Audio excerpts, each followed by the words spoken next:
ही जी निवडणूक झाली ही कुठल्या मुद्द्यावरची निवडणूक नाही झाली, कुठल्या भावनेवरची नाही झाली.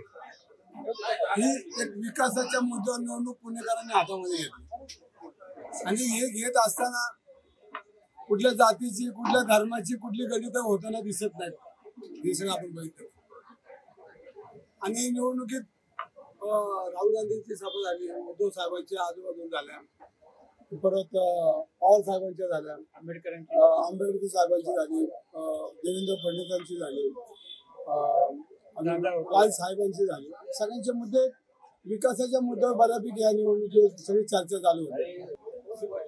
आणि ज्या दिवशी निवडणूक चालू झाली कोणाच्याच एक विकासाच्या मुद्द्यावर पुणेकरांनी भर दिलेला दिसतोय या निवडणुकीमध्ये. कोणी विकास केला, कोणी केला ना, हा आता मतपेटीत बंद झालाय. आणि जो निर्णय पुणेकर घेणार तो योग्य घेतील असं मला वाटतं. आणि पुणेकर सुद्धा आहेत. आणि तसं कोणी कोणावर वैयक्तिक बोललो नाही, पण वैयक्तिक माझ्यावर जास्त आलं है ना काय. पण मी समजू शकतो निवडणुकीत हे सगळं घडतं. पण मी ते मी स्वीकारलं, कारण शेवटी माझ्या परिवारावर आली सगळी निवडणूक. आणि इतकं प्रचंड प्रमाणात आली की मला त्याच्यामध्ये त्रास व्हायला लागला. पण मी तो त्रास सहन केला, कारण म्हटलं निवडणूक आहे आणि निवडणुकीमध्ये कधी खचून जायचं नसतं, लढायचं असतं. त्यामुळे मी तिकडे दुर्लक्ष केलं. पण मला वैयक्तिक माझ्या कुटुंबाला नाही मोठा त्रास झाला.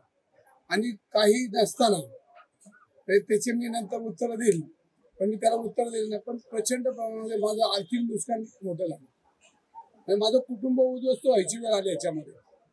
आणि हे कुटुंब उद्ध्वस्त होत असताना जे काही लोकांनी केले ते तुम्हाला थोड्या दिवसात कळेल. पण मोठा प्रचंड त्रास झाला. पण मी या निवडणुकीत सांगितलं नाही कोणाला. वैयक्तिक माझ्या आयुष्यामध्ये मी निवडणुका लढवल्या, पण मी कधी माझ्या वैयक्तिक कुटुंबावर कधी घसरलो नाही. पण माझं आर्थिक मोठं नुकसान या निवडणुकीत झालं. पण हो द्या, मला काय, मी काय घेऊन आलो नव्हतो आणि काय घेऊन जाणार नाही. माझ्या घरी काय पवार साहेब नव्हते, जन्माला आलो त्यांच्या घरात, किंवा विखे पाटलांच्या घरी जन्माला आलो. मी काय गमवायला आलो नाही, जे आले ते मी मिळवायला आलो. एकंदर जे मी 4 विधानसभा कॉन्सन्ट्रेट केल्या होत्या, त्याच्यामध्ये मग कॅन्टोन्मेंट असेल, वडगाव शेरी असेल, छत्रपती शिवाजीनगर पर्वती, 4ही विधानसभा मतदारसंघामध्ये अपेक्षित असणारं मतदान मला होईल. 4 लाखाच्या आसपास मागणी आता या लोकसभेला घेऊ शकतो. त्यामुळे मला खात्री आहे यावेळेस खऱ्या अर्थाने कुठल्याही विषयाला विकासाला महत्व दिलं आणि स्थानिक लेवलचा प्रचार हा माझ्या सोशल मीडियाच्या माध्यमातून केला नसता तर कदाचित ही निवडणूक अयोध्येपर्यंत गेली असती, 370ला गेली असती, CIAला गेली असती. परंतु स्थानिक लेवलला आम्ही उतरल्यामुळं इकडं अगदी शेवटच्या दिवशीची माझी कोपरा सभाची कुसळ 5:30 वाजून गेले, तरी सुद्धा फडणवीस साहेबांना तिकडे सभा घ्यावी लागली. राजसाहेब इकडं सभा घेतली, मोदी साहेब सभा घेतली, सगळ्यांनी मोठ्या लोकांनी इकडे सभा घेतल्या. मला वाटतं की त्यासाठी कार्यरत वंचित बहुजन पडले. आम्ही जर या निवडणुकीत गेलो असतो तर पहिल्याच दिवशी भारतीय जनता पार्टीची त्या वर्गाने दिली होती की आम्ही एकतर्फी मारणार.